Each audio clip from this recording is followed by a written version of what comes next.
그간 설교를 통해서 맨날 구박만 먹고 야단만 맞고 하신 여러분을 위해서 오늘은 좀 돈 되는 얘기를 좀 먼저 하려고 합니다. 앱 중에요, 굉장히 재밌고 또 그 앱을 통해서 돈을 벌 수도 있는 앱이 하나 있습니다. 그 앱을 여러분에게 소개를 해주려고 합니다. 그 앱의 이름은요, 챌린저스라는 앱이에요. 챌린저스. 혹시 알고 계신 분 계십니까? 챌린저스라는 앱인데, 이 앱은 어떤 앱이냐면 그 앱 안에 들어가면 다양한 챌린지가 있습니다. 도전 과제들이 있습니다. 예를 들면 이런 거죠. 아침에 6시에 일어나기, 공복에 물 마시기, 복근 만들기, 매일 운동하기, 만보 걷기, 영어 단어 10개 외우기, 뭐 이런 식으로 다양한 도전 과제들이 그 챌린저스라는 앱 안에 있습니다. 이제 내가 그것을 보고요, 내가 도전할 그 과제를 결정하는 겁니다. 만약에 내가 원하는 도전 과제가 없으면 내가 그것을 임의로 정할 수도 있습니다. 그러고 나서 내가 정한 그 도전 과제들을, 그리고 그것을 얼마 동안 지킬 것인가, 기간도 내가 임의적으로 정할 수 있는 겁니다. 그리고 나서 내가 신청한 그 도전 과제에 신청금을, 참가비를 지불하는 겁니다. 최대 한 도전 과제에 20만원까지 참가비를 낼 수 있습니다. 그리고 내가 선택할 수 있는 항목은 무제한입니다. 그러고 나서 일정 기간 내가 정해놓은 그 도전 과제에 도전을 합니다. 그리고 85% 이상 그 과제를 내가 하고 나면 내가 참가비로 냈던 그 금액을 되돌려 줍니다. 86% 이상 성공을 하게 되면 내가 낸 그 참가비에 얼마를 더 추가해서 돈을 더 받게 되는 그런 앱입니다. 그런데 만약에 85%를 하지 못하면, 과제에 성공하지 못하면 참가비에서 못한 것만큼의 금액을 공제하고 원금을 돌려받게 되는 그런 앱입니다. 과연 이런 앱을 누가 만들었을까? 왜 만들었을까? 생각해보면 그 앱을 개발한 회사가 수익을 창출하기 위한 목적이 당연히 있을 겁니다. 그런데 우리가 긍정적으로 생각해본다면 이런 목적도 있는 겁니다. 현대인을 살아가는 많은 사람들이 좋은 습관들을 만들기 어려워한다는 거예요. 그러니까 그런 챌린저스라는 앱을 통해서 좋은 습관을 만드는 그런 기회를 주고 그것을 도와주기 위해서 이런 앱들을 만들었다라고 이야기합니다. 사랑하는 성도 여러분, 이처럼 우리가 인생을 살면서 좋은 습관을 가진다는 것은 굉장히 중요한 겁니다. 정말 건강하게 살아가는 사람들, 올바른 인생을 살아가는 사람들을 보면 한결같이 그런 사람들에게 발견되어지는 것은 좋은 습관들이 많다는 겁니다. 그러나 왠지 삐뚤어지고 건강하지 못한 인생을 살아가는 사람들의 모습을 보면 어김없이 무엇이 있냐면 나쁜 습관들이 있는 겁니다. 우리가 더 나은 인생을 살기를 원한다면 당연히 좋은 습관을 많이 가져야만 합니다. 그런 좋은 습관이 우리의 인생이나 우리의 미래에 굉장히 큰 유익을 주기 때문에 그렇습니다. 그러나 습관이 중요한 것은 우리의 인생에만 국한되는 것은 아닙니다. 우리의 신앙생활에 있어서도 습관을 가진다는 것은 굉장히 중요한 기능과 역할을 하기 때문에 그렇습니다. 오늘 본문의 이야기가 바로 이런 거죠.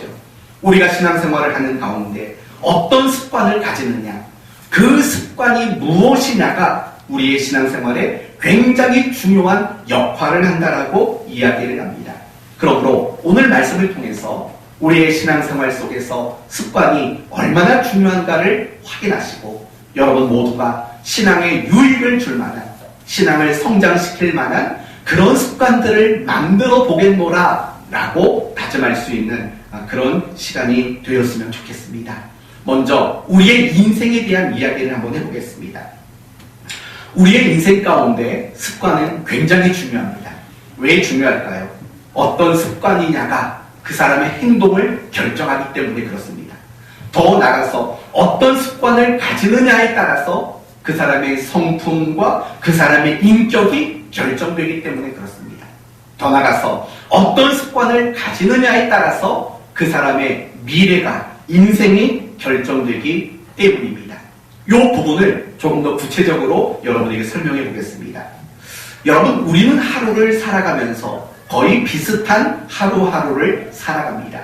그것은 무슨 말이냐면 내가 살아가는 내 삶의 행동의 거의 대부분은 우리가 신중하게 어떤 의사를 결정해서 이루어지는 것이 아니라는 말입니다.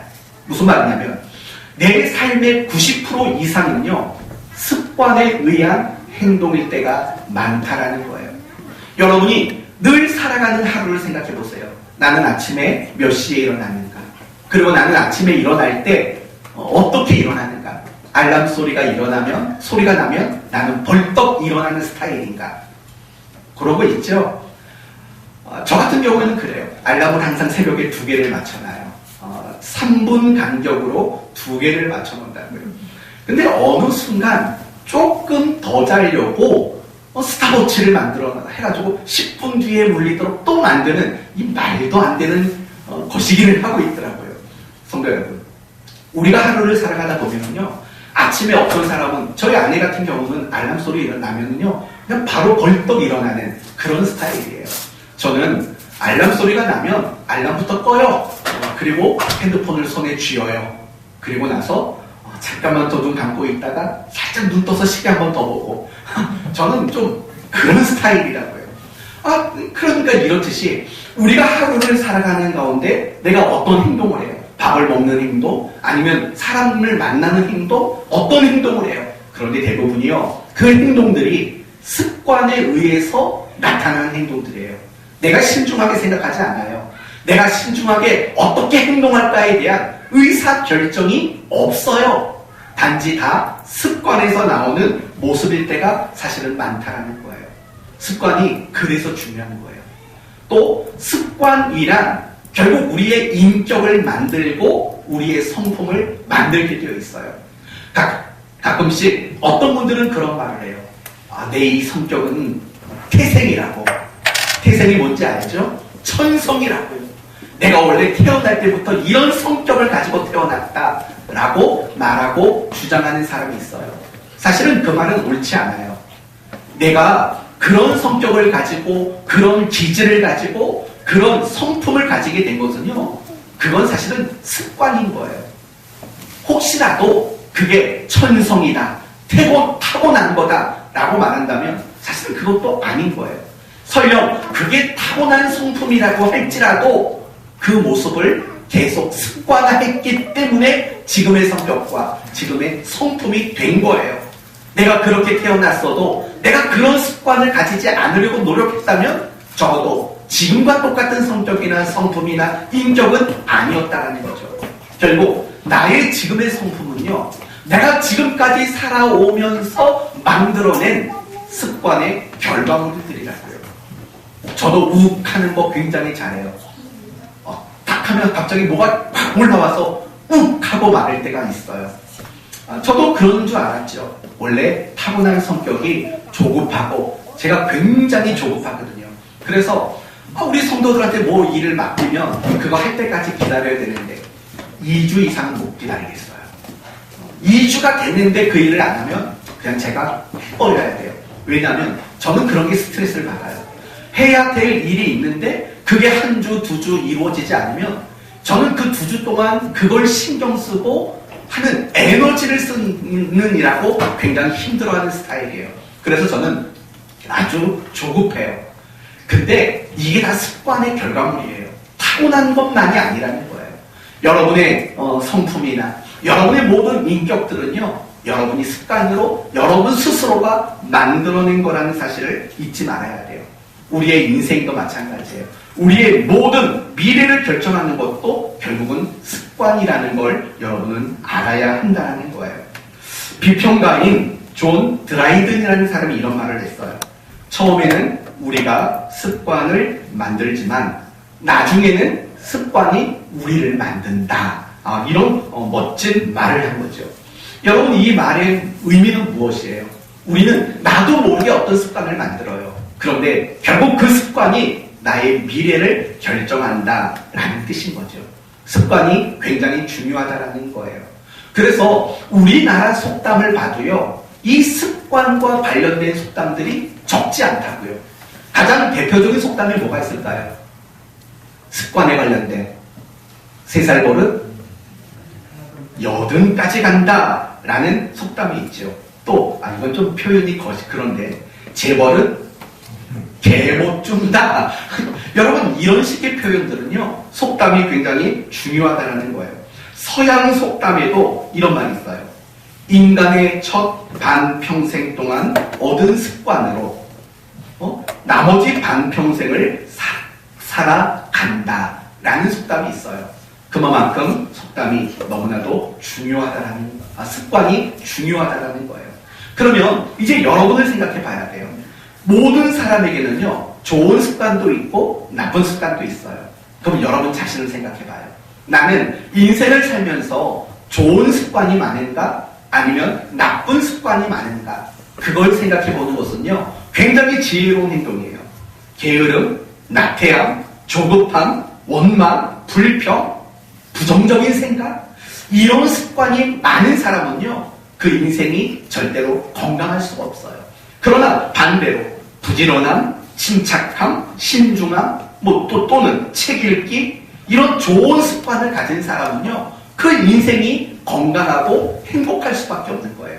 그렇기 때문에 우리가 인생을 살아가는 내 모습 속에서 나에게는 어떤 습관이 있는가 라는 이 부분들을 여러분이 점검하는 것은 굉장히 지혜로운 일일 수밖에 없어요. 우리의 인생을 살 때 습관이라는 것은 너무나도 중요하기 때문에 그래요. 우리의 신앙생활도 마찬가지라는 거예요.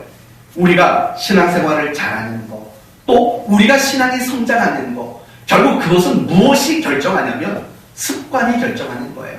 신앙생활이 잘 안 되고 신앙 성장이 안 이루어지는 것은요, 다 습관과 연관이 있다는 것을 우리는 알아야 한다는 거예요. 그렇기 때문에 우리가 신앙생활하는 가운데 습관을 가지는 일들, 이건 너무나 중요한 일인 거예요. 참고로 제가 지금부터 말하는 습관은 이런 습관이 아니에요. 다람쥐가 쳇바퀴를 도는 습관, 그런 습관을 말하는 거 아니에요. 그건 의미도 없고 목적도 없는 습관이에요. 하지만 제가 말씀드리는 습관은 분명한 의미를 알고 분명한 목적을 가지고 그 일을 반복적으로 규칙적으로 해내는 그런 습관을 여러분에게 말하는 거예요. 요즘 영어 단어로 말한다면 루틴이라는 말이 그런 거죠. 루틴. 그거는 내가 가지고 있는 실력과 능력을 최대한으로 발휘하기 위해서 그런 의미와 목적을 가지고 그 일을 꾸준히 규칙적으로 행하는 것, 그게 루틴이라는 말이죠. 이게 헬라어 성경에서는 에노스라는 단어를 써요. 에노스라는 단어예요. 이 에노스라는 단어가 우리 한글로는 어떻게 나오냐면 규례대로, 전례대로, 습관을 따라 라는 단어로 번역이 되어 있어요. 그러나 중요한 것은 그게 전례든 아니면 전통이고 규례든 간에 그 뜻은 그거예요. 의미가 분명하고 목적이 분명한데 그 일을 반복하고 그 일을 지속적으로 해나가는 것, 그게 바로 헬라어의 에노스라는 단어라는 거예요. 그렇기 때문에 우리가 신앙의 습관, 신앙의 루틴 또는 신앙의 에노스라는 것, 이런 것들을 가지는 일은 대단히 중요한 거예요. 오늘 본문이 바로 이 점을 설명해 주고 있어요. 오늘 본문은요, 바울이 에베소 교회 성도들을 꾸중하는 장면이 나와요. 에베소 교회 성도들을 꾸중한다고요. 무슨 꾸중인가 보시겠어요? 17절. 그러므로 내가 이것을 말하며 주 안에서 증언하노니 이제부터 너희는, 그 다음에 나오는 단어가 뭐죠? 이방인이 라고 말해요. 간단히 말하면 왜 너희가 이방인처럼 행동하느냐 라는 말이에요.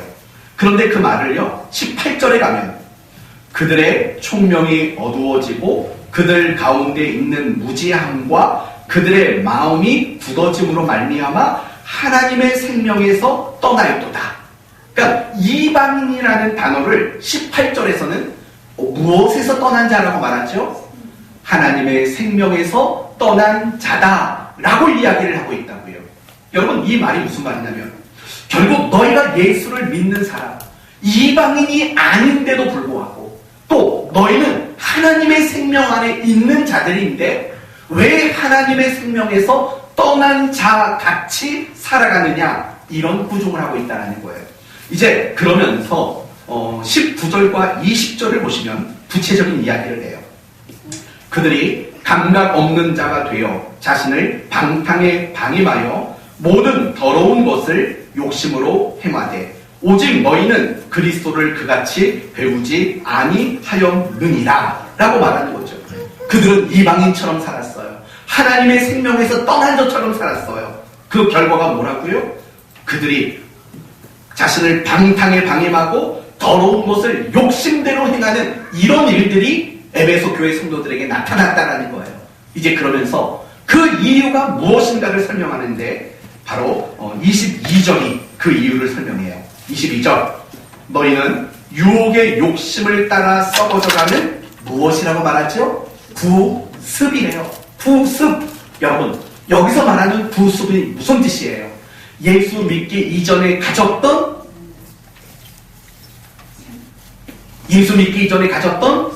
습관, 바로 그것 때문이라는 거예요. 그들은 분명히 하나님의 생명 안에 들어온 자들이에요. 그들은 진리의 가르침을 받은 사람들이에요. 그럼에도 불구하고 그들이 여전히 방탕하게 살고 여전히 욕심에 이끌려 살아가는 이유가 뭐냐? 그것은 그들이 예수를 믿기 이전에 가졌던 나쁜 습관들, 그런 나쁜 습관들을 방치하고 그것들을 버리지 못했기 때문이라는 거예요. 이 말을 반대로 말하면 이런 거예요. 여전히 나쁜 습관만 가지고 있고 정말 신앙에 유익을 주고 신앙을 성장시킬 만한 좋은 습관은 가지지 못했다라는 거예요. 그래서 하는 말이 23절, 24절, 오직 너희의 심령으로 새롭게 되어 하나님을 따라 의와 진리의 거룩함으로 지으심을 받은 새 사람을 입으라. 여기서 말하는 새 사람을 입어라라는 말은 신앙의 유익, 우리의 신앙을 성장시킬 만한 무엇을 만들라는 겁니까? 습관을 만들어야 한다. 바울은 이렇게 권면하고 있다는 거예요. 결국 에베소 교회 성도들이 하나님 백성답지 못했던 이유, 방탕과 욕심에 이끌리는 삶을 살 수밖에 없는 이유, 그 이유는 그들이 여전히 나쁜 습관을 버리지 못했고 신앙 안에 들어온 이후에 그 신앙에 유익을 줄 만한 좋은 습관들을 만들지 못한 바로 그 모습이, 그 결과가 방탕과 욕심에 이끌리는 삶이었다. 이렇게 바울이 가르쳐주고 있는 거예요. 사랑하는 성도 여러분, 우리들이요 어떤 신앙의 습관을 가지느냐, 그것에 따라서 신앙의 힘을 얻을 수 있고 신앙이 성장할 수가 있어요. 그러나 반대로 내가 어떤 신앙의 습관을 가졌느냐가 내 신앙을 무기력하게 만들 수 있고 내 신앙을 침체하게 만들 수 있고 내 신앙을 성장하지 못하도록 만들 수 있다는 거예요. 다시 이 부분을 조금 더 확대해서 이야기를 해보겠습니다. 우리가 신앙생활을 하는 가운데 좋은 습관을 가져야지만 신앙생활을 잘하게 돼 있어요. 그리고 우리의 신앙이 성장할 수 있게 되는 거예요. 예를 들면 예수님께서는요 기도하는 습관이 있었어요. 그래서 성경에는 이런 식의 표현들이 나와요. 예수께서 습관을 따라 기도하러 산에 가시니, 이런 식의 표현들이 나온다고요. 그러니까 예수님은 기도하는 것이 습관이었어요. 여기서 말하는 습관이 처음에 말했던 에도스라는 단어라고요. 에도스라는 단어예요. 의미, 분명한 목적, 그것을 가지고 규칙적으로 하는 것, 바로 예수님은 기도하는 습관이 있었다라는 거예요. 그 결과가 무엇입니까? 십자가라도 능히 감당할 수 있는 사람이 되었다라는 거예요. 그게 바로 예수님이 가지고 있었던 기도라는 습관이 준 힘이고 결과라는 거예요. 여러분, 다니엘에게도 신앙의 습관이 있었다는 거 아시죠? 어떤 습관이었습니까? 예루살렘을 향해서 창을 열고 하루에 몇 번씩 기도했나요? 3번씩 기도했다고요. 그런 기도하는 습관이 다니엘로 하여금 그 어떤 위협과 협박 속에서도 타협하지 않는 정말 올곧은 신앙의 능력을 가지도록 만들었다는 거예요. 욥이라는 사람 아시죠? 이 욥이라는 사람에게도 신앙의 습관이 있었어요. 어떤 습관이 있었냐면 자기 자식들이나 가족들의 생일 파티를 하고 나면 그 다음 날에는 반드시 하나님께 무엇을 드리는 습관이었습니까? 번제를 드리는 습관이 있었다고요. 왜 그런 번제를 드렸을까요? 혹시라도 하나님 앞에 우리가 죄를 지었을까봐 그것이 두려운 마음으로 가족의 파티를 끝내면 어김없이 번제를 드렸다고요. 그런 습관이 욥에게 있었어요. 그 결과가 무엇입니까? 건강을 잃고 재산을 잃고 자녀를 잃고 모든 것을 잃었을 때에도 그는 하나님을 원망하지 않는 사람이 될 수 있었다라는 거예요. 그러니까 결국 여러분에게 말씀드리는 이 다니엘이나 이 욥이나 여러분 생각해 보시면 그들이 신앙이 흔들릴 수 있는 그런 상황에서도 흔들리지 않았던 거예요. 무엇이 그들의 신앙을 붙잡았을까요? 바로 그들이 가지고 있었던 신앙의 좋은 습관들. 그것이 그들을 유혹에서도 위협에서도 어떤 순간에서도 그들을 굳게 지켜주는 신앙의 파수꾼의 역할을 했다는 거예요. 신앙의 습관이 말이에요. 그러나 반대로요, 우리가 신앙생활하는 가운데 이런 좋은 습관이 없거나 아니면 나쁜 습관이 있으면 우리 신앙은 참 무기력하고 실패할 수밖에 없어요. 가장 대표적인 케이스가 유다 백성들이에요. 유다 백성들. 유다 백성은 결국 하나님께 불순종함으로 멸망을 경고받았다고요.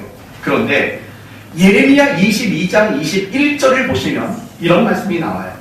내가 어려서부터 내 목소리를 청종하지 아니함이 내 습관이라. 굉장히 놀라운 말인 거예요. 유다 민족이 멸망을 앞두고 있는데, 멸망을 경고받고 있는데 너희가 이렇게 된 이유는 너희가 어렸을 때부터 가지고 있었던 습관 때문이다. 이렇게 표현하고 있다고요. 그렇다면 그들이 가지고 있었던 습관이 뭐라고 그랬습니까? 불순종이라고 말했어요. 불순종. 그들은 애굽에서 나오는 그 날부터 끊임없이 원망하고 불순종하는 그런 습관이 있었던 거예요. 그 습관이 결국은 무엇을 만들었다고요? 유다라는 나라의 멸망을 자초하는 결과를 만들었다고요. 유다가 멸망한 것, 그들이 가지고 있었던 불순종이라는 습관이 만들어낸 결과라는 거예요. 고린도 교회 성도들 안에도 이 이야기가 나와요. 고린도 교회 성도들은 성경을 많이 아는 사람들이에요. 신앙을 가지고 있는 사람들이고 믿음이 좋다고 자부하는 사람들이에요. 그런데 뜻밖에도 이 고린도 교회 성도들에게는 우상 숭배라는 죄가 있었어요. 어떻게 그럴 수 있었을까요? 고린도 전서 8장 7절에 이런 말이 나와요. 우상에 대한 습관 때문이다 라는 말이 나와요. 우상에 대한 습관이 여전히 있었다는 거예요. 당연히 그들이 예수를 믿었으면 그 우상을 숭배하는 습관을 버려야 되는 거예요. 그러나 그 나쁜 습관을 고린도 교회 성도들은 버리지 못했다는 거예요. 히브리서 10장 25절에도 이런 말이 나와요. 모이기를 패하는 어떤 사람들의 습관과 같이 하지 말라라는 말이 나온다고요. 무슨 말이죠? 나쁜 습관에 대한 경고의 메시지를 주고 있다는 거예요. 사랑하는 성도 여러분, 우리들이 신앙생활을 하다 보면 여러분이 이 말에 동의하시겠어요? 신앙생활하기가 어려워요. 신앙생활이 너무 힘들게 느껴져요. 이런 말 동의하시겠습니까? 또 내가 신앙생활을 하는데 열심히 하다가 금방 식어버려요. 이런 경험들 많이 있죠. 그러면 이유가 뭐라고 생각하세요? 이유는 바로 여기에 답이 있어요. 습관이 없는 거예요. 내가 처음에는 은혜를 받아요. 마음이 뜨거워져요. 말씀을 듣고 찬양을 하고 기도하다가 마음이 뜨거워서 내가 이제 잘해야지, 열심히 해야지, 이런 다짐을 한다고요. 그런데 며칠 지나지 않으면 그런 마음이, 그런 모습이 오간데 없이 사라진다고요. 왠지 아세요? 습관이 없어서 그래요. 정말 신앙생활에 대한 좋은 습관들이 없는 거예요. 그러나 반대로 신앙생활의 나쁜 습관들은 여전히 내 안에 너무나도 많이 있기 때문에 그래요. 우리의 신앙이 한결같지 못한 이유, 우리의 신앙이 성장하지 못하는 이유, 그건 다른 게 아니에요. 습관이 없기 때문이라는 사실을 우리는 알아야 되는 거예요. 내 안에 있는 나쁜 신앙의 습관들이 있어요. 그 나쁜 신앙의 습관들을 우리는 빨리 버릴 줄 알아야 돼요. 그 신앙의 나쁜 습관들이 결국은 우리의 신앙을 늘 요동하도록 만들고 우리로 하여금 무기력하게 만드는 거예요. 신앙에 좋은 습관이 없기 때문에 잘해보려고 하지만 늘 중단되고 멈추고 일관성이 없고 한결같지 못하고 지속적인 신앙의 모습이 아닐 수밖에 없다는 거예요. 저는 여러분에게 권면합니다. 정말 여러분의 신앙생활을 잘하길 바란다면, 여러분이 신앙이 성장하기를 바란다면 나쁜 습관을 먼저 버리십시오. 그리고 좋은 습관을 만들려고 노력하셔야 돼요. 그게 아니고는요, 우리의 신앙이 좋아질래야 좋아질 수가 없기 때문에 그래요. 신앙의 루틴을 만들어 보세요. 신앙의 에도스를 가져보세요. 신앙의 좋은 습관들을 많이 가져보세요. 여러분, 애플의 창업자가 누구죠? 누구죠? 네? 좀 크게 대답해 주세요. 애플의 창업자가 누굽니까? 네? 네, 잡스. 제가 왜 그걸 갑자기 물어보냐면 생각이 안 났어요, 갑자기. 우리 형준이를 보는데 자꾸 제가 스티브 잡스 같다. 까만 옷에 까만 마스크까지 갑자기 그런 생각이 났어요. 딱 표정도 잡스예요. 네, 이제 다음으로 한번 넘어가 봅시다. 그럼 여러분, 이제 나를 점검해 봐야죠. 나는요, 나의 인생에 유익을 줄 만한 습관이 있는지 한번 생각해 보세요. 나는 나의 인생에, 나의 미래를 위한 좋은 습관이 있는지 한번 생각해 보세요. 그리고 또 하나 생각해 보세요. 나는 나의 신앙에 유익을 줄 수 있는 신앙의 습관들이 있는지 그것도 한번 생각해 보셔야 돼요. 더 정확히 물어보면 이런 거죠. 나는 하루를 살면서 어떤 신앙의 습관을 가지고 있는 게 있는가? 이걸 생각해 보자고요. 분명히 여러분이 일상적인 습관이 있었을 거예요. 아침에 일어나면 공복에 물 한 잔 마시고 이런 습관들은 있을지 몰라요. 그러면 신앙적인 것은 어떤가 생각해 봐요. 내가 아침에 일어나면 무슨 신앙의 습관이 혹시 있습니까? 내가 하루를 살면서 그리고 하루를 마무리하는 그 시간까지 나는 신앙과 관련된 매일 의미와 목적을 가지고 규칙적으로 정기적으로 반복하는 그런 신앙의 습관들이 나에게는 있는가 한번 생각해 보셔야 돼요. 혹시 이거 하나밖에 없진 않습니까? 밥 먹을 때 기도하는 거. 그것도 습관이잖아요. 밥 먹을 때 기도하는 거. 혹시 그거 말고 다른 좋은 습관 가진 거 혹시 있으십니까? 아니면 반대로 여러분의 신앙에 방해가 될 만한 나쁜 습관들은 여전히 가지고 있지는 않습니까? 예를 들면 예배 시간에 지각하는 거. 여러분, 예배 시간에 지각하는 것도요, 대부분 누가 지각하는 줄 아세요? 지각해왔던 사람들이 지각을 해요. 그렇지 않나요? 그것도 습관이거든요. 가만히 보면은요, 예배 시간에 20분, 30분 전에 나오는 사람이 있어요. 꼭 그런 분들은요, 항상 그래요. 왠 줄 알아요? 그게 습관이에요. 그런데 반대로 지각하는 사람들은요, 항상 지각해요. 나쁜 습관을 가지고 있는 거거든요.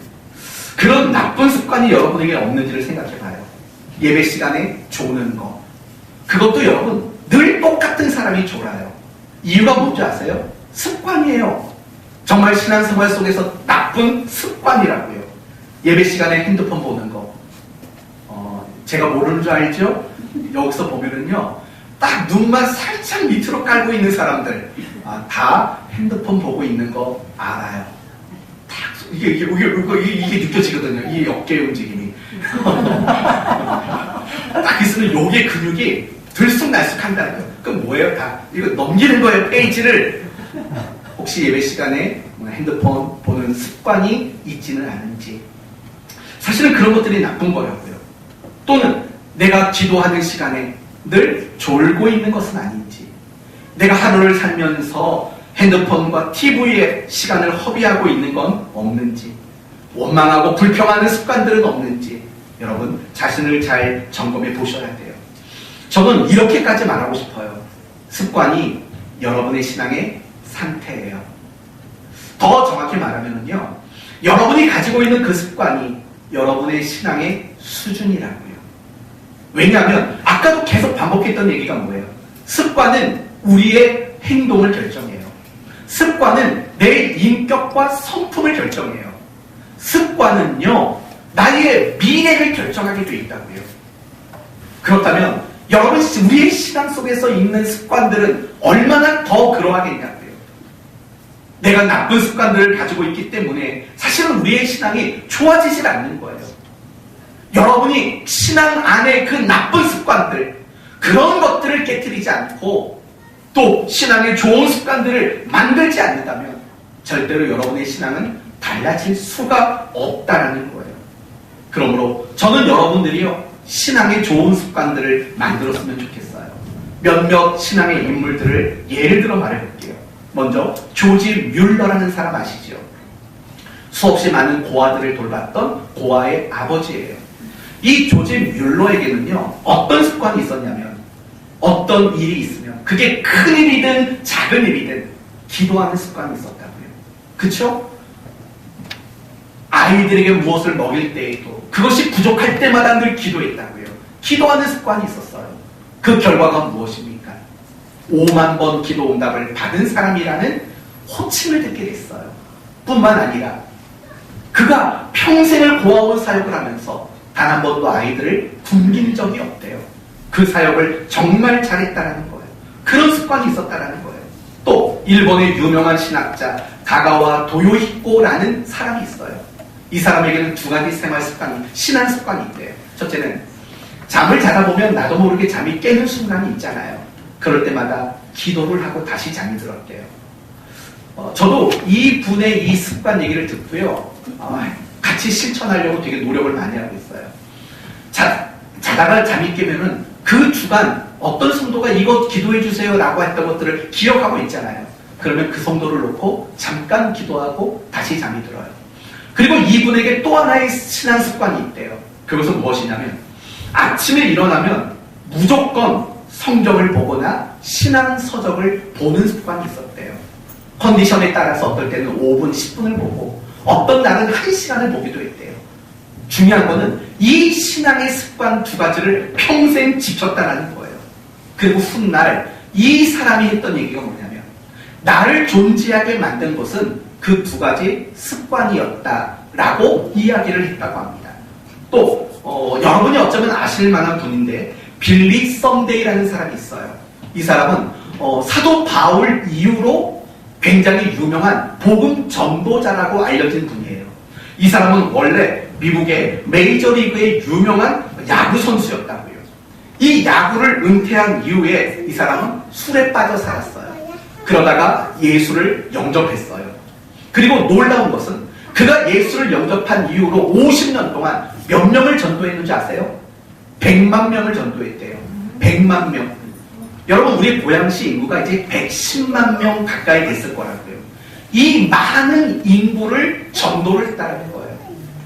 그러면서 이 빌리 썬데이가 뭐라고 얘기를 하냐면 자신의 신앙의 열정을 유지시켜줬던 것은 자기가 가지고 있는 세 가지 습관 때문이었대요.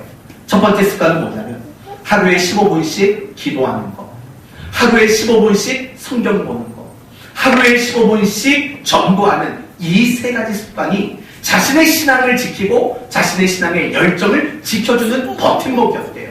여러분, 이 세 가지의 신앙의 습관 합치면 총 몇 분이죠? 45분이라고요. 고사님 계산이 엄청 빨라요. 절대 치매 안 걸리시겠어요. 네, 축복합니다. 네, 45분이라고요. 45분. 드라마 한 편 보면 할 수 있는 시간. 그 45분에 매일 지키는 그 습관이 그의 신앙과 그의 신앙의 열정을 지켜내는 굉장히 중요한 근거가 됐다라고 이야기를 하고 있다고 합니다. 사랑하는 성도 여러분, 우리도 이런 습관들이 있어야 된다는 거예요. 나의 신앙을 지켜줄 수 있는, 나의 신앙에 유익을 줄 수 있는, 나의 신앙을 성장시킬 수 있는 그 좋은 습관들을 우리는 만들어야 된다는 거예요. 이게 있어야 돼요. 좋은 습관이 없으면 우리는 좋은 신앙인이 될 수가 없는 거예요. 그렇다면 우리가 꼭 만들어내야 하는 습관들은 뭘까요? 저는 단연코 예배라는 습관이라고 생각합니다. 우리는 예배라는 습관이 있어야 돼요. 예배라는 습관. 우리는 예배의 시간에 나와서 함께 예배를 드려야 돼요. 그런데 우리는 그런 부분들이 타협에 들어갔어요. 온라인 예배로 전환하고 있다고요. 그건 나쁜 습관이에요. 정말 부득이한 경우에는 온라인 예배를 드리는 거예요. 그거는 어쩔 수 없는 우리의 최선의 선택이에요. 그러나 그게 아니라면 우리는 당연히 이 자리에 나와서 예배를 드려야 된다고요. 그런데 나쁜 습관들이 많아져요. 온라인 예배, 예배 드린 거 아닙니까? 솔직히 예배를 드린 걸까요? 아니죠. 예배를 드린 게 아니라 자기 만족인 거죠. 내가 이건 했다라고 하고 싶은 자기 만족에 불과한 거죠. 그걸 어떻게 할 수 있냐? 온라인 예배를 드릴 때 여러분 정말 진실된 모습으로 드렸습니까? 정말 올바르게 이 예배당에서 예배를 드리는 것처럼 과연 드리게 되는지를 보세요. 그렇지 않다고요. 우리는 반드시 예배라는 습관을 가져야 돼요. 회개라는 습관도 가져야 된다고요. 그리고 우리가 3월 1일부터 시작했잖아요. 얼마나 좋은지 몰라요. 큐티. 지금 열심히 다들 하고 계시죠? 혹시 신청하지 못한 분 있으면 딱 2분만 신청을 더 받을 수 있어요. 2번이 남았어요. 오늘이라도 신청해가지고 큐티를 시작해보세요. 저는 이번에 큐티를 가지고 시작하면서 좀 충격을 받았어요. 무슨 충격을 받았냐면 원래 이 패턴이 이렇잖아요. 본문 읽고 내가 그 본문 가지고 큐티를 하는 여백이 있잖아요. 저는 저 여백에 제 나름대로 큐티를 했다고요. 3번째 페이지를 넘기면 해석이 나오고 질문들이 나오잖아요. 보는데 제가 생각했던 것과 똑같은 게 별로 없는 거예요. 야, 내가 수준이 이 정도밖에 안 됐나? 엄청. 그런데 사실은 개인적으로 너무 좋았어요. 제가 생각하는 그 관점과 다른 관점을 배우게 된다는 측면에서 저는 굉장히 유익을 얻고 있습니다. 저는 여러분 모두가요, 매일매일마다 그렇게 큐티하는 습관들을 가질 수 있기를 바라요. 감사하는 습관, 얼마나 좋아요. 어떤 일이 있어도 감사하는 습관. 그리고 더 나가서 하루의 첫 시간을 하나님 앞에 드리는 습관, 새벽 예배의 습관, 이런 습관들을 우리는 가져야 되는 거예요. 여러분에게 오늘 숙제를 하나 내드릴게요. 이런 숙제예요. 내 안에 신앙을 방해하는 습관들은 뭐가 있나? 이걸 점검해 보세요. 그리고 또 하나, 내가 더 신앙생활을 잘하기 위해서 내가 만들어내야 하는 좋은 습관들은 뭘까? 가장 시급한 나의 신앙의 습관들은 무엇이 되어져야 할까? 이걸 한번 고민해보고 이 한 주간은요, 그걸 좀 분명히 했으면 좋겠어요. 내가 버려야 되는 습관, 내가 만들어야 되는, 가장 먼저 만들어야 되는 습관, 그게 뭔가? 여러분은 빨리 정하시고 점검하고 결정하는 그런 시간을 가져야 돼요. 저는 여러분 모두가 훌륭한 부모가 됐으면 좋겠어요.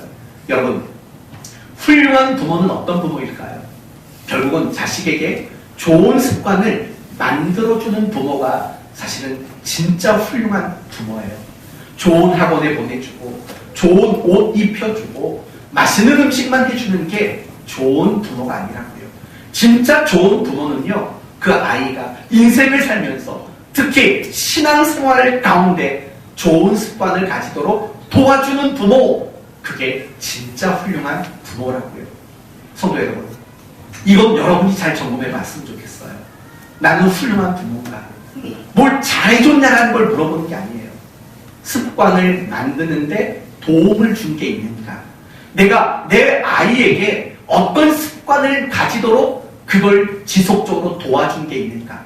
그래서 그 아이에게 정말 좋은 습관이 만들어졌는가? 늘 책 읽는 습관, 이런 것들을 내가 만들어준 적이 있는가? 어른들을 공경하는 습관 만들어준 거 있는가? 어른들을 보면 인사 잘하는 습관, 이런 것들을 만들어준 적이 있는가 생각해 보시라고요. 그리고 믿음의 부모로서 여러분의 자녀들에게 신앙의 습관을 만들어주고 있는 것이 있는가? 이것도 생각해 보세요. 여러분의 자녀가 매일 성경 읽도록 하는 습관 만들어주셨어요. 여러분의 자녀가 늘 기도하는 습관을 가지도록 만들어주셨어요. 여러분의 자녀가 예배를 드리는 것에 대한 습관을 가지도록 도와주셨어요. 여러분의 자녀가 매일 하나님의 말씀을 큐티하는 그 습관을 가지도록 도와주셨냐고요. 여러분이 예수를 잘 믿는 사람이라 할지라도 자식들에게 그런 신앙의 습관을 만들어주지 못했다면 참 안타까운 일일 수밖에 없다라는 거예요. 저는 이런 의미로 우리 교회 아동부 부모들을 칭찬하고 싶어요. 매일 잠언서를 한 장씩 읽히고 있어요. 제가 이번 주 중에도 다 확인을 해봤다고요. 아이들 큐티합니까? 물어봤더니 뭐라고 말하냐면 너무 큐티를 즐거워하고 재밌어한대요. 정말 훌륭한 부모라고 생각해요. 그리고 당연히 믿음의 부모라면 자식들에게 그런 습관들을 갖도록 만드는 것, 그게 너무나도 당연한 일이라는 거예요. 근데 우리 믿음의 부모들이 이런 것들을 놓칠 때가 사실은 너무 많아요. 자식이 기도를 하는지 성경을 보는지 관심이 없다고요. 안 하는 거 알고 있으면서도 속상한 마음이 안 들어요.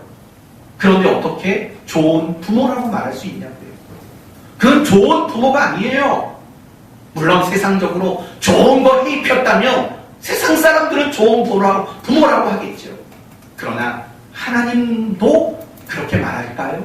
그렇지 않을 거라고요. 오늘은 진짜 부드럽게 하려고 했는데 하다 보니까 또 제가 아까 말했죠. 제 성격이 좀 그렇다고. 이게 습관이라고 이해해 주시고 저는 우리 교회 목자들 있잖아요. 리더들 있잖아요. 저는 훌륭한 분들이 됐으면 좋겠어요.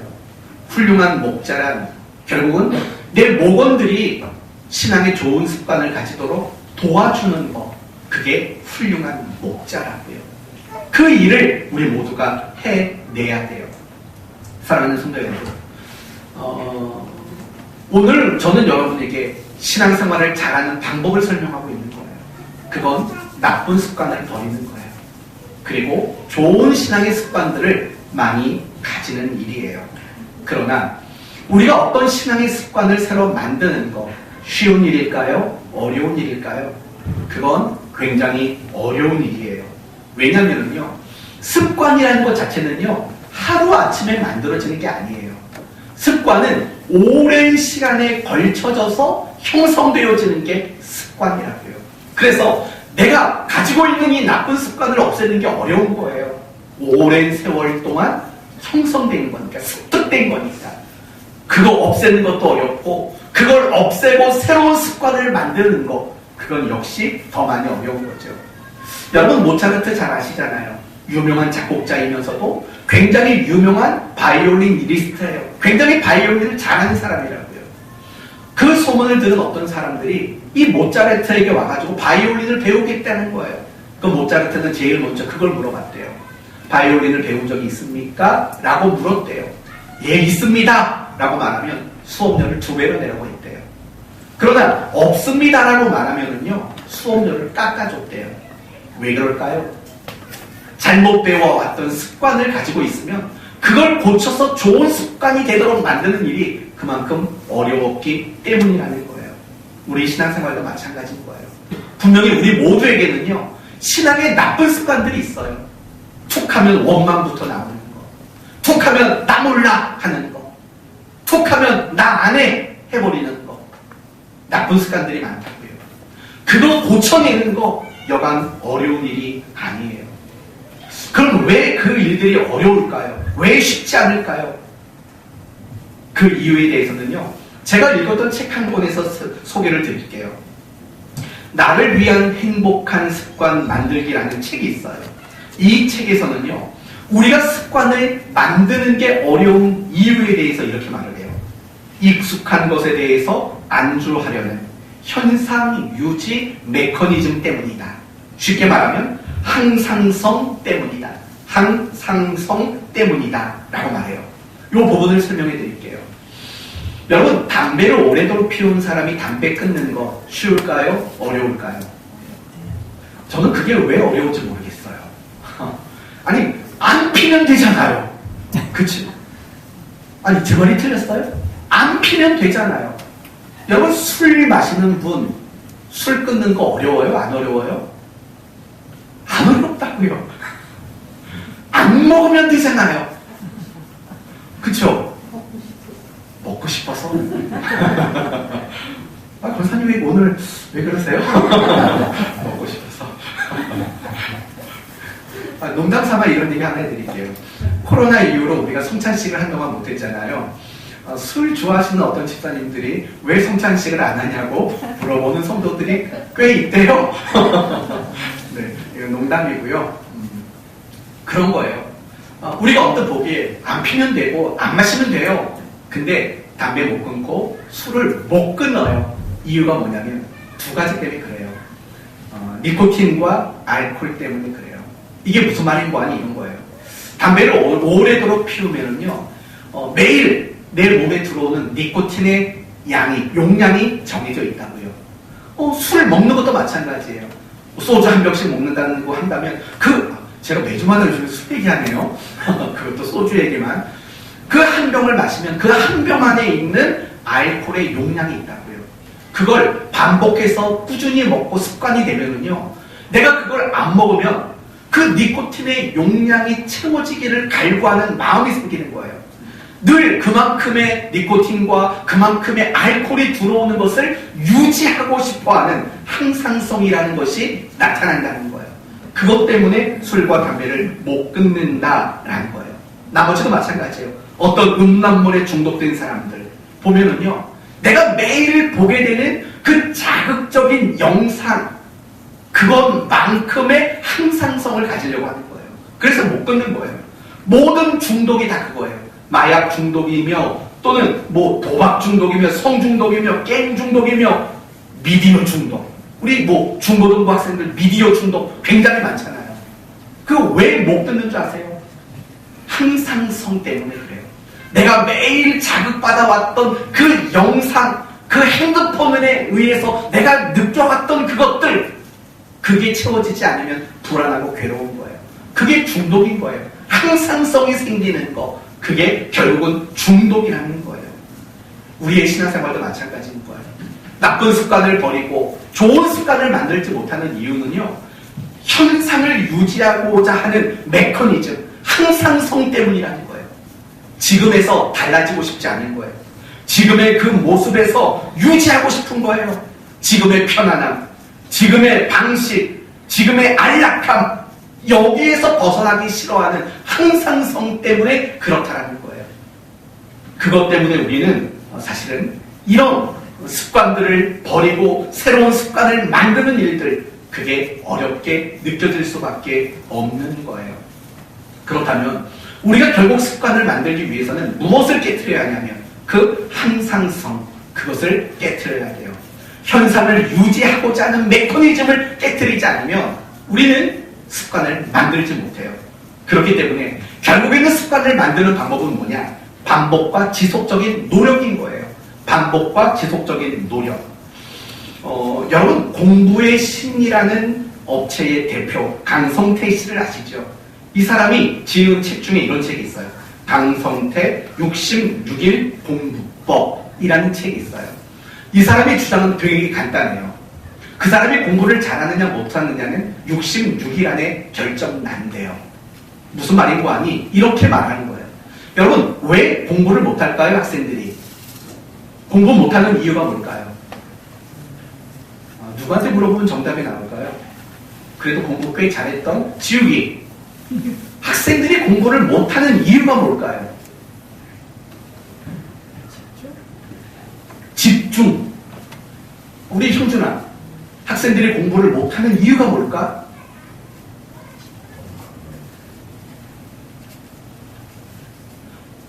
그럼 제가 답하기가 어려운데, 학생들이 공부 못하는 이유는요, 공부를 안 해서예요. 맞는 말이잖아요. 학생들이 공부를 잘하는 이유는 뭘까요? 공부를 해서예요. 그게 공부의 신 강성태 씨가 주장하는 이야기예요. 그래서 공부를 잘하기 위한 핵심 전략은 뭐냐? 스스로 공부하는 습관을 만드는 것. 그게 그 사람이 주장하는 가장 중요한 공부 잘하는 방법이라는 거예요. 그리고 그렇게 습관을 가지기 위해서는요, 66일 동안 공부를 습관적으로 반복적으로 하도록 만드는 노력을 해야 된다는 거예요. 그러면 결국에는 그 공부가 습관이 되기만 하면 공부를 잘하는 아이가 된다. 이렇게 그는 주장한다라는 거죠. 마찬가지인 거예요. 예수님의 제자들이 겟세마네 동산에 갔을 때 어땠나요? 예수님이 이렇게 말하죠. 너희는 다 깨어서 여기서 기도해라. 근데 제자들은 아무도 기도하지 못하고 다 졸았다고요. 이유가 뭐냐면 기도에 대한 반복과 규칙적인 훈련이 없었기 때문인 거예요. 그걸 습관화하지 못했기 때문에 예수님이 체포당하고 죽기 직전에 그렇게 간곡히 부탁했음에도 불구하고 그들은 기도하지 않고 잠에 빠져 있었다는 거예요. 마찬가지인 거예요. 우리가 신앙생활하는 가운데 좋은 습관이 안 생기는 이유는 뭐냐면 66일간의 반복과 지속이라는 훈련을 하지 않기 때문이라는 거예요. 여러분이 말씀 보는 훈련, 기도하는 훈련, 예배하는 훈련, 여러분 이런 훈련을 하려면 최소한 66일은 일을 악물고 그 일을 하셔야 된다고요. 그러면 습관이 생기게 되어 있어요. 반드시 습관이 생겨요. 66일 공부법이 바로 그걸 말하는 거거든요. 이제 3월 1일부터 큐티 시작했어요. 혹시 벌써 중단하신 분은 안 계시죠? 만약에 중단했으면 다시 오늘부터 하세요. 내가 적어도 2달 반만큼은 내가 하루도 빠지지 않고 내가 그걸 한번 해보겠다라고 다짐을 해보세요. 그러고 나면은요, 그 이후에는 여러분이 큐티를 하는 것들이요, 자연스럽게 되어지는 습관이 될 수 있는 거예요. 매일 기도하는 것도 다 마찬가지라는 거예요. 또 한 가지 방법이 있습니다. 좋은 습관을 가지기 위해서는 절대적으로 중요한 거, 여러분이 의지를 가지셔야 돼요.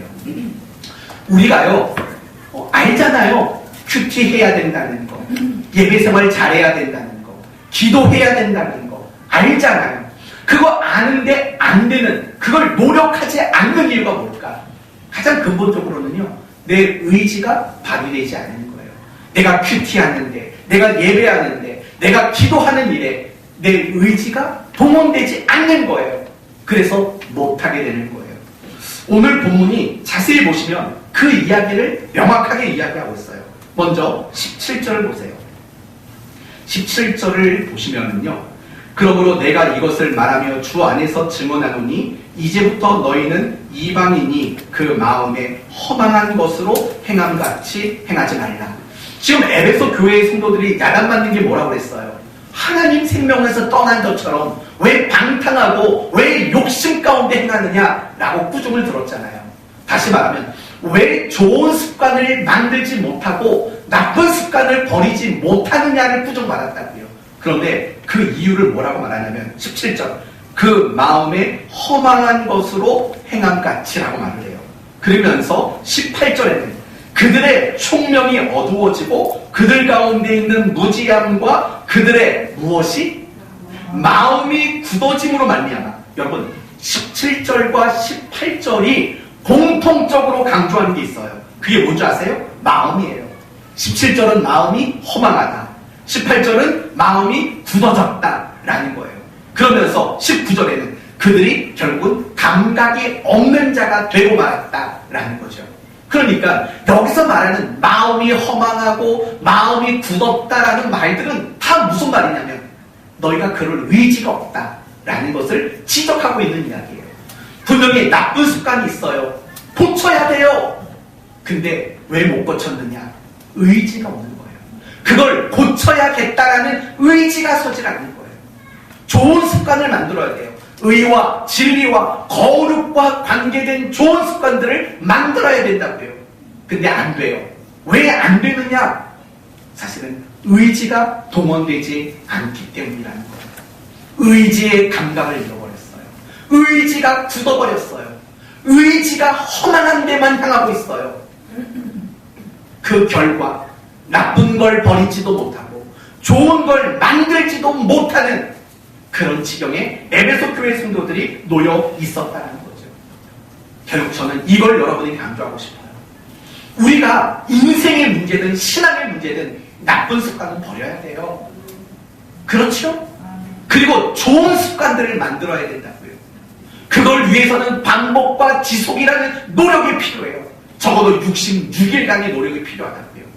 하지만 그 노력이 되어지지 않는 이유, 가장 근본적으로는 내 의지가 동원되지 않는 거예요.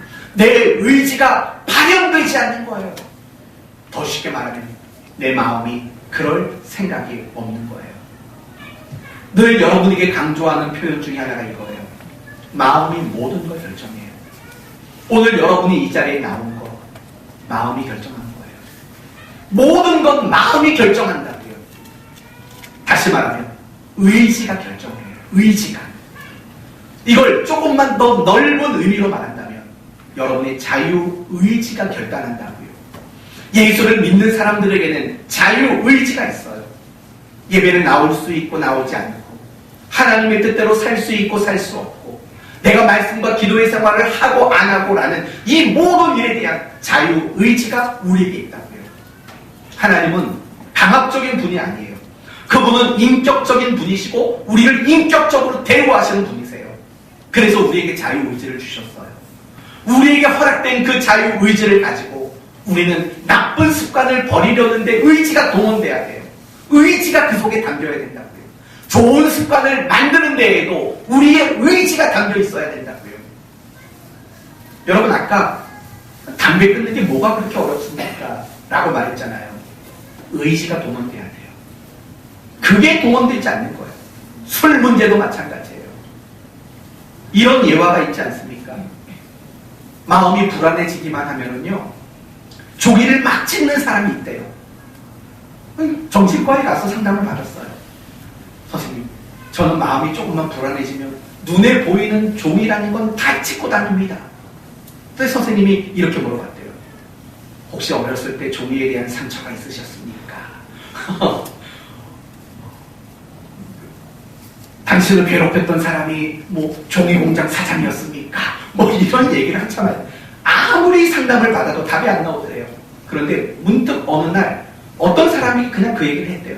나는 자꾸 불안해지면 종이를 찢게 된다. 그때 그 사람이 우스갯소리로 이렇게 말했대요. 안 찢으면 되잖아. 근데 그 말을 듣고 정말 안 찢게 됐대요. 그러니까 지금까지는 이 원인이 뭐냐, 어떻게 치료받아야 되느냐에만 관심을 갖고 다른 누군가에게만 도움을 구하는 거였죠. 그러나 정작 내가 그 종이를 찢지 않고 불안한 마음이 들었을 때 종이를 찢지 않으려는 의지가 동원되는 일에는 노력하지 않았다는 거죠.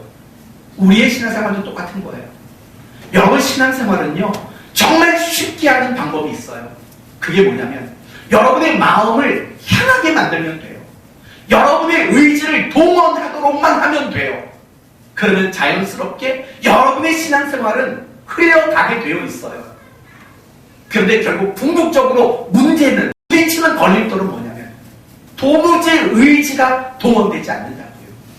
내가 그래 보려고 하는 의지를 발휘하지를 못한다고요. 물론 알아요. 제가 아무리 이런 얘기를 해도 달라지지 않을 수 있다는 거 알아요. 제가 몇 주 전부터 다시 누가복음 강해로 넘어가려고 수없이 생각을 했는데 아직 미련을 버리지 못해서 오늘도 이 설교를 다시 하는 거예요. 제가 지난 2달 동안 설교했던 내용들은 결국 다 뭐예요? 신앙생활 열심히 해보자는 얘기예요. 정말 신앙생활 잘 해보자는 거예요. 그러려면 사모하는 마음 가져야 되고, 간절한 마음 가져야 되고, 기대하는 마음 가져야 되고, 뭐 이런 식의 이야기들을 계속 해왔잖아요. 그렇죠? 그러나 그런데도 사실은 달라지질 않는다고요. 오늘이 진짜 마지막이에요. 다음 주부터는 누가복음 강의로 돌아갈 거예요. 그 마지막 본면이 의지예요, 여러분의. 제발 의지를 동원시키세요. 신앙생활은요, 여러분의 의지가 동원되지 않으면 신앙생활은 제대로 이루어질 수 없기 때문에 그래요.